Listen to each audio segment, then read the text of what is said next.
Right after the screenplay, the most essential thing is casting for a film.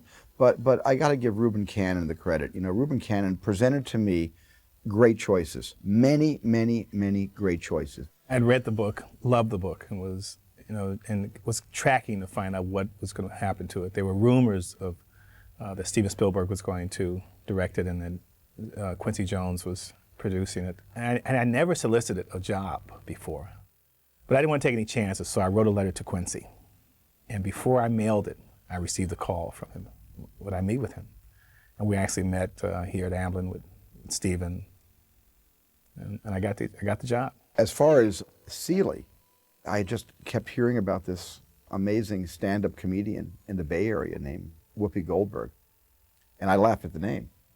I was just doing small theaters around New York and Los Angeles and Canada and Europe, and I wrote a letter to Alice Walker. I heard her reading the book on National Public Radio.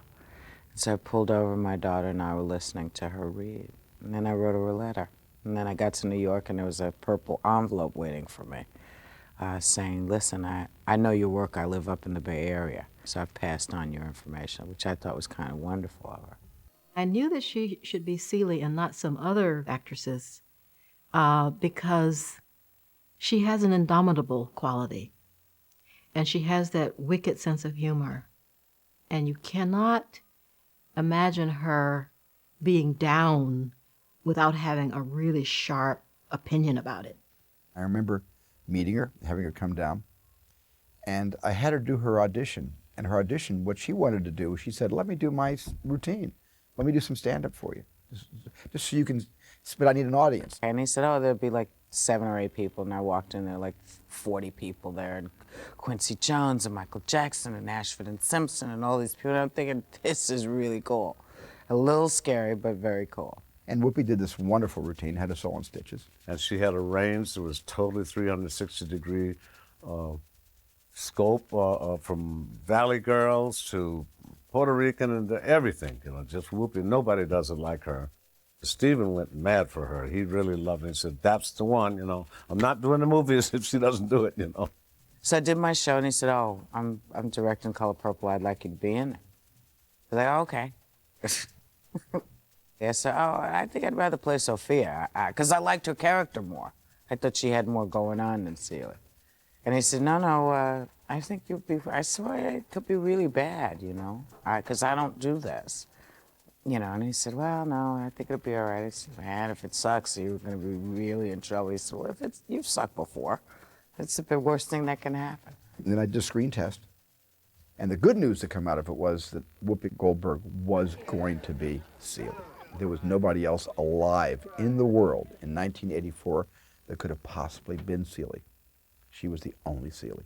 The Color Purple for me was a fantasy. It was an obsession. It was a part of my greatest heart's desire. I have never wanted anything in my life before or since as much as I wanted to be in The Color Purple. I was a local news anchor and reporter in Baltimore, and then came to Chicago that fall season and started working on this new show called AM Chicago. That's how I introduced myself to people in the community. I'd go to the beauty shop and I'd say, oh, excuse me, to a lady under the dryer, have you heard of this book called The Color Purple? And I thought, I have got to find a way to get in that movie. We were in the process of casting a film. I get a call from Michael Jackson. You have to go to Chicago right away and testify in this lawsuit against Michael. There's some guy saying he wrote 3 or 4 hits. The court case was at 10 o'clock in the morning, and I'm frustrated, and I couldn't sleep. And I turned on the TV about 9:15, and I see this face. And I don't know what it was. It just, you say, that's Sophia. He called the casting agent. The casting agent, Reuben Cannon, came to Chicago, and I auditioned for The Color Purple after him calling me saying, we're auditioning for this movie. And at the time, they were calling it Moonsong, because Steven Spielberg was so secretive about, you know, the project. Now I am auditioning for the casting agent. I was so obsessed with The Color Purple that, you know, who gets a phone call from a casting agent saying, come read for this movie. And I said, are you sure it's not The Color Purple? He said, no, it's Moon Song. I came on a day in Chicago to audition when it was 72 below zero wind chill factor, and I went and I auditioned, and the moment I saw the script, I knew it was The Color Purple, and thought that God had stepped into my life. I waited 2 months and I heard nothing. So I booked myself into a health farm, and I am going there to try to make peace with this idea that I have auditioned for The Color Purple. I have auditioned for it, something I never even expected. And now it looks like I'm not going to get it. How could that be? And I am running myself around the track, and I'm crying, and I'm trying to give up on the idea that I'm not going to be in The Color Purple. And out runs this woman from the kitchen, and she said, there is a phone call for you. There is a phone call for you. And the phone call was calling me to Steven Spielberg's office tomorrow. And I was told, if you lose a pound, you could lose a part. And what are you doing at a health farm? And so I left that health farm and stopped at Dairy Queen to make sure that when Steven saw me, he would not think that I had lost a pound. And I went to Steven Spielberg's office the next day and auditioned in front of Steven Spielberg. And so I flew Oprah to L.A. and I tested her, and she read directly from the book. And I remember I gave her the job at the same time I gave Willard Pugh the part to play Harpo, which is interesting because she has since named her production company Harpo Productions. And you know, she sat in the room and realized that Oprah spelled backwards as Harpo. Harpo and Oprah. Oprah is basically Harpo backwards. They're sitting next to each other in my office, and I said, you have the part in Color Purple. Willard began to cry, but Oprah began to scream. And I remember she threw her arms into the air, and I had this model of the space shuttle, and it went flying into the air in 4 pieces. Her hand just hit my little model of the space shuttle. She was so ecstatic. The happiest day of my life was the day I realized that I had achieved the role of Sophia in The Color Purple. I have never been happier than that. I wanted to get Tina Turner to play Shug Avery, and I went on a kind of a broad campaign to get her to say yes, but she didn't want to, and she had a very good reason. She said, I lived Celie's life with Ike. I don't want to live it again. And she said she wanted no part of it, you know. So Stephen had this wonderful lady, Margaret Avery, that tore the part up, you know, and we were in great shape. I went out and got the book and I read it, and I just could connect it so strongly with the character Shug Avery.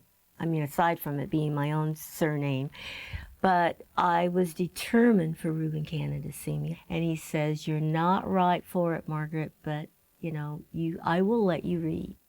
And then next thing I knew, it was, you know, I did get the opportunity to meet with Stephen. I totally forgot that I had directed Margaret Avery in a television movie called Something Evil in 1972, a few short months after directing Duel. And she reminded me that we had worked together before. I had no idea. She had a very small part. She sang a jingle in a commercial. So that was shared. I had seen Danny in Places in the Heart, and I just thought he was remarkable. And I wanted to work with Danny very, very much, very badly. And I didn't have a second choice for Mr. I didn't actually have to audition, fortunately. Quincy basically said, yeah, baby, let's do this, you know? Danny Glover had a very, very difficult position in a film like this because he's really antagonist slash protagonist, really. I never judged it. I mean, I think that's the worst thing you can do as an actor is begin to judge the character. You can all you can do as an actor, as an artist, is try to be and try to live inside the character, wherever that is. So that's the way, the process that I work in, because Mr. exists within a certain social and historical context. I never saw Mr. as a villain. I saw Mr. as a victim of his father, a victim of his grandfather, a victim of his era. Danny was great to work with, and I felt so close to him on the movie. And then, of course, Adolf Caesar, who I'd seen in Norman Jewison's movie, Soldier Story. I thought he was perfect to take responsibility for all the bad lessons he had taught his son. We had the extraordinary good fortune of bringing people like Oprah into the fold, and Whoopi Goldberg and Danny Glover. And needless to say, Stephen wanted and encouraged their input as well. So the whole collaborative experience was quite extraordinary with this movie. What Stephen brought to it certainly was unique. He was clearly depended upon and allowed himself to be there for the actors in ways, you know. In fact, he didn't pretend to know everything. He created this community in which we were able to participate in. We were in each other's lives for hours during the day, during the rehearsal period. We didn't particularly do anything. We talked about our lives. We did some improvisation. We did little things like that that drew us together. We did some rehearsals, but I found that the rehearsals were not helping me and not helping them. It was creating a lot of anxiety. It was making a lot of the younger actors and the newer actors realize they're in the big leagues now, and oh my God, the fear was palpable.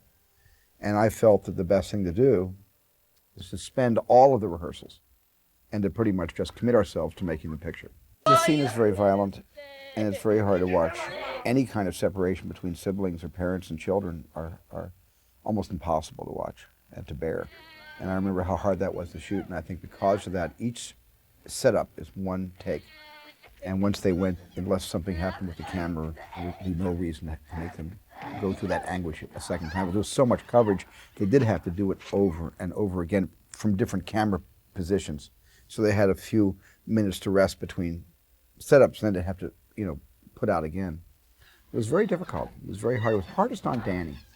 Danny hated what he was doing. For me, that was a very emotional scene and difficult for me. He was in the character, but he was also Danny, and he was not happy that day. Spielberg whispered to Desiree or myself, whatever you do, don't let him separate you. Stick together. And I don't know what he whispered to Danny. I saw him go talk to Danny.